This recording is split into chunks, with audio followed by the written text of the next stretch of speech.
Welcome back to the NSHSS Scholars Connect podcast, where we bring together student stories, expert advice, and big conversations that help young leaders stand out, step up, and take action. Today, we're diving into a topic that every student and every parent cares about: scholarships. Applying can feel overwhelming, competitive, and sometimes a bit mysterious. What really makes an application rise to the top? To help us break it all down, we're joined by someone who knows this world inside and out.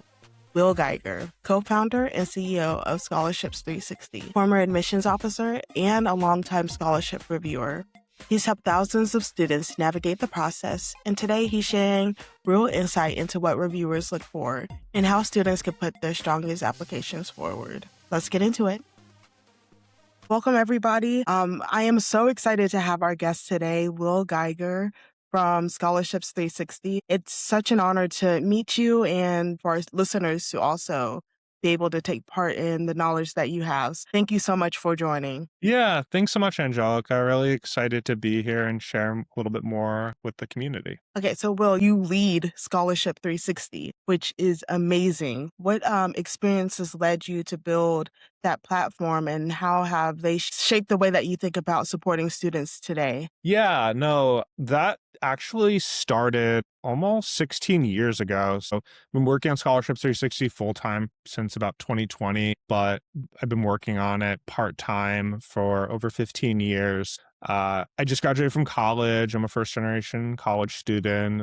Was able to attend college thanks to need-based financial aid and outside scholarships and work study, as well as student loans and contribution from my family. But the process of understanding college costs was very complicated. I attended a private college with a higher sticker price, and I didn't quite realize early on that sticker price is not necessarily the net price that you might be paying as a student. So I graduated from college and saw my youngest brother going through some of the same, challenges, trying to understand costs, trying to find scholarships. So actually together we decided to create a resource to help other students like us. So it's one of those very classic entrepreneurial building something to scratch our own itch. Originally, it was a pretty simple blog where we profiled a scholarship each day. And, over the years, we've been able to grow it to be an actual network where students can get connected to colleges. They can actually apply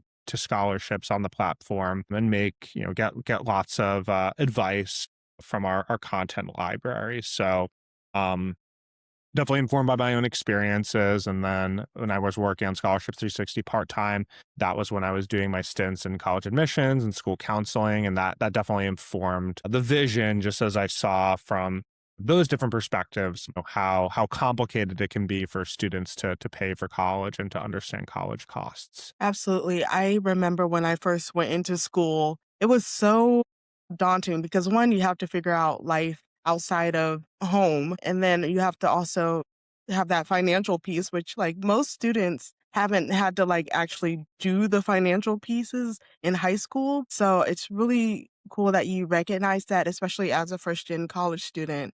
And I wish I would have had a resource to help me when I was going through my undergrad. With the knowledge that I know now, it's so different. It would help a lot if I had the knowledge I had today. So it's really amazing that you have that resource and that database of information. Yeah, I think a lot of the challenges in higher ed, it's a shoppability challenge and an informational challenge. I think there are a lot of resources and pathways that provide a high value, affordable college education or higher educational experience. And it's just about having the information. And that's something that we're trying to just help shed more light and provide more information to students and parents and families. I love that. I'm sure you've seen a lot of applications going through Scholarship360. So across all of the applications you've seen, what core qualities or themes do the strongest candidates constantly demonstrate? Yeah, that's a really good question. I think it can be a little bit hard to boil down into something specific, but I would probably say authenticity is the common theme across strong scholarship applications and scholarship candidates. That obviously just within itself will mean something different to every single student, but I think just trying to be yourself, I know sometimes that is very generic advice, but I think there is some truth just to being yourself. That's going to read as a more interesting scholarship application. And I think like that's probably one of my like contrarian takes in this space, that it's better to be interesting and memorable than it is to be impressive. And I think sometimes students forget that just some of the things that they may take for granted about themselves are really interesting and will just read as more personal, more authentic to a scholarship, a scholarship board or a scholarship committee. When I think back on my favorite essays, for example, that I've read, they're not necessarily the best technically written essays. Of course, they don't have typos and are generally well written, but I felt like I felt like I got a great glimpse into who the student was as a human being, and they felt like they told a little story, and I had a good sense of who they are. Another way of putting this, someone who knows you really well should be able to pick your essay out of a big stack of other essays, just because that essay can only have been written by you. And I think one of the one of the mistakes that students make is that the goal is just to, be the most impressive person. Well, you definitely want to share your accomplishments and what you've achieved. I think it's even more important to be your authentic self, which can be a little bit more challenging to get that on paper. But I think that is a big theme I see in the most successful of scholarship candidates. Authenticity really does matter. For students who may not have like a story or like any major events or any standout achievements, how can they communicate that impact, authenticity, and potential in a way that resonates with reviewers if they just don't have the story that may capture right off the bat? Yeah, I think everyday stories can be really powerful and compelling. And one of probably my favorite essay was written by a girl who just wrote about her drive home from school. Just the point of the essay was just to give me a good glimpse of like where she came from and the town and the place where she was from, and just the things that she observed on this drive. There's a lot of detail, a lot of description, and it really could only have been written by this girl who took this specific route home from school. And it was memorable. And it gave me just a sense of, who this person was and where they came from. Everyone has some sort of a commute, whether it's a drive or a walk or taking the bus or the subway. Everyone has particular family gatherings throughout the year. They might have a favorite project that they've worked on in school. They may have had an interesting conversation with a friend. So I think it's just about taking a little bit of time to brainstorm, number one, like who the kind of the values and what you want to represent in your essay, but then number two, like what these actual stories are. And everyone has stories. You just have to think a little bit, and then as you're communicating these stories, just trying to just go deeper and just flesh them out and be more specific. I think the mistake I see so many students making is just being very general, being very generic, being very surface level, and just trying to do way too much. Like, I think the sometimes the 5-paragraph model is like terrible for essays, where a student approaches that and it's like, my essay is about, I care about my community. And then paragraph 1 is one story, paragraph 2 is another, paragraph 3 is another. I would say that's like way too much. And just she should be focusing on one story to communicate that, and really going deeper within the stories that you're telling. The way we talk is quite natural to us and quite specific to us. I think it's more ideal for your essay to reflect that versus something that's like kind of false or like overly scholarly or overly like just trying too hard. So for a first draft of an essay, it can be, use your like voice to text tool on your phone or whatever and just like start talking. And that can be a really great first draft of an essay. And just provide, no one likes staring at the blank screen with the flashing cursor. And that can just be a really easy way just to, do a little bit of a brain dump and start playing around with different ideas. That's actually a great idea, is doing the talk to text, because sometimes you need to externally process in order to, really figure out your thoughts. And I know a lot of students are like that, where they need to actually voice what they're thinking.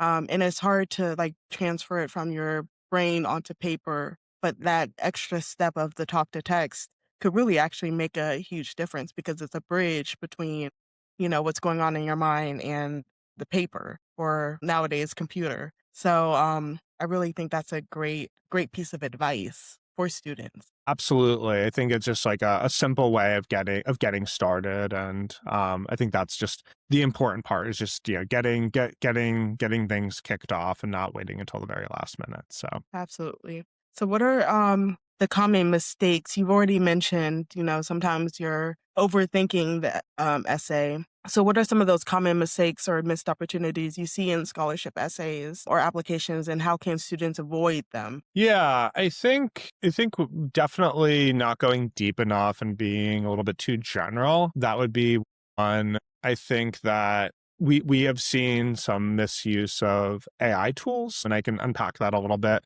We did an analysis where we saw a pretty decent chunk of essays. I think it was over a quarter were very, very, very heavily written by AI tools. And the observation for me as a reader, even just taking aside the assessment, and I know sometimes the tools analyzing the AI are not 100% accurate, but even if that was the case and they were written by students, they just came across as really generic and not personal, and just very formulaic, that is not ideal. So I think that AI can have a role in the essay and brainstorming process, and have some tips for students if you're using it to write like a 500-word essay on this topic. That's a big mistake. That could have penalties from your school or your scholarship organization, just as a misuse of AI, or not that is not your own original work. It's also just like not going to be great in most cases. So instead, I would recommend students using AI as a way of helping them like go deeper. Like if you have a scholarship essay, this is one of my favorite things to do. It's like talk about an experience that has really shaped you during your high school career. That's the question. I would ask the AI, like, what are some sub questions that I can answer as I think about this? And just getting more specific questions that you can be asking yourself to respond to. That can be hard, just like all the things you've done as a high school student. Like, which one do you pick? How do you go about that? That can be kind of overwhelming.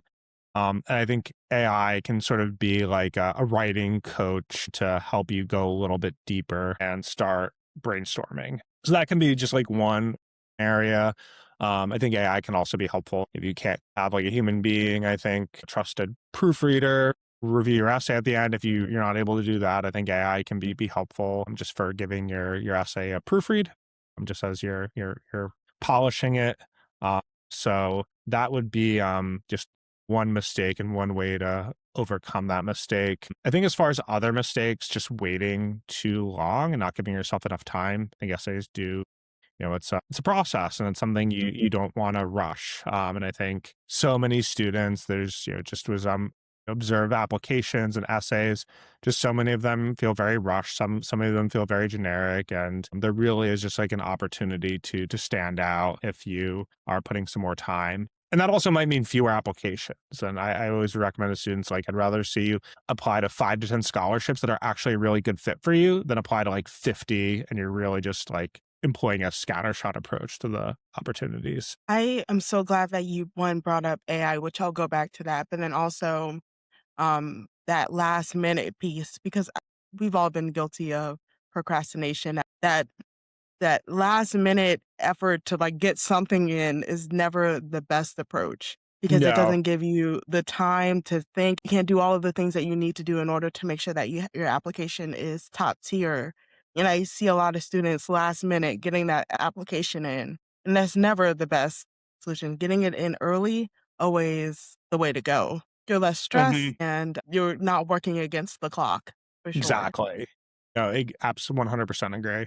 And then when you were speaking about authenticity earlier, the first thing I thought of was AI, which AI is, again, another tool just like to talk to text. It's a great tool to kind of get things on paper, but it's really great for brainstorming your own thoughts and your own ideas. Because if you just say, hey, give me an answer to this prompt, it's going to give everybody that same answer. And it's not you. It's not true to your story, and it's not true to what you want to convey for that scholarship. So I'm Mhm. so glad that you brought up AI because it's a great tool if used correctly. Absolutely, yeah, absolutely. And I think it's just like anything, calculator, a search engine, a computer just can be. There's different ways of using it, and I think for students, it's an opportunity just to learn about, learn how to use this tool in a really effective way. Just because it can be, really, a wonderful, wonderful, wonderful tool. I think is really, really exciting, and levels the playing field for students.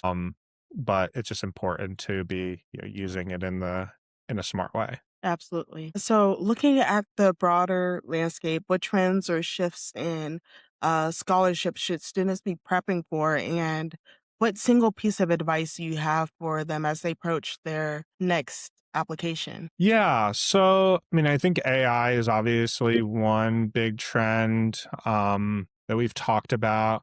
I think that another trend would be in the scholarship search, just trying as there's so many different tools, and this gets so more and more decentralized, really trying to focus on the opportunities that are a good fit for you based off of your goals and your background and your experiences. I think like going, finding like more niche scholarships, you're just going to see more success. One of the big byproducts of scholarship tools and, more information in the hands of more students is that scholarships, may receive, more applications, and they're easy to apply to, which on some level is good. On another level will just like make them more competitive. So I think for students just trying to find the opportunities that are a good fit for them. Also really keeping in mind college merit scholarships, college merit scholarships, and need-based financial aid as well. That's going to be coming from institutions, the government. That's renewable money. It tends to be. So that even more than outside scholarships can make a bigger impact for you as a student. So my advice for students as they think about this is, you start with, if you qualify for need-based financial aid, or even if you don't, it doesn't hurt to submit the FAFSA, which is the free application for federal student aid, other forms as well, like the CSS profile. So you'll need to check to see what the schools you're applying to require, but start with the FAFSA. The next layer would be college merit scholarships, and we work with colleges to help connect students to college merit scholarships directly on our platform. So that's one option for students. Colleges will also be very upfront about the types of scholarship opportunities that are available for them. And again, it's the benefit of the college merit scholarships. It tends to be higher dollar amount and renewable. Then I would say outside scholarships, like you find on Scholarships360, that would be the next layer to this approach. So just, at the end of the day, scholarships are also a tool for trying to pay for college and get an affordable degree. But I think for students, also paying attention to need-based financial aid and college merit scholarships, which like I would argue would be, even, for the typical student, are going to be even, much more impactful. I agree. There's so many different avenues for financial aid and scholarships that it really just takes going out and researching and seeing what is the best fit for you and your situation and also what school you want to go to.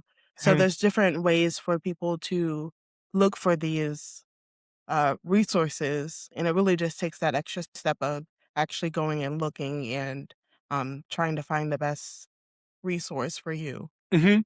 Yeah, definitely. So you can go to scholarships360.org to sign up. It's free. Students and parents can make accounts. And the idea is to have like one platform for all scholarships. So we have on the outside scholarships, private scholarships, there's scholarships that students can apply to directly on the platform. And we've awarded over $500,000 in scholarships directly through our platform. And then we also have partners that we work with where students would go to their external site to apply for the opportunities. And on the college side, we work with a number of colleges that are committed to affordability and scholarships that will share more information about those opportunities with students. This can range from information about deadlines, direct scholarship offers, even of merit scholarships, and other information. So again, the idea is just to be like a one-stop shop for scholarships and financial aid for students. And as I mentioned, we have a number of exclusive scholarships that you can't find anywhere else, that you can apply to directly on the platform, which makes things really easy for students who are looking for scholarships and financial aid. Thank you so much, Will, for joining me today on the Yeah. NSHSS Scholars Connect podcast. Yeah, thanks so much for having me, Angelica. This has been a lot of fun. Thank you so much for joining us for this conversation with Will Geiger. His insight into the scholarship review process is invaluable, and we hope it gives you the clarity and confidence to approach your next application with purpose and strategy. If you found today's episode helpful, be sure to share it with a friend, a parent, or an educator who's supporting your college journey. And also, don't forget to check out the National Society of High School Scholars. Thank you so much for tuning in. Today's episode was brought to you by the National Society of High School Scholars. The intro and outro music was produced by NSHSS Student Ambassador Sage Leggett.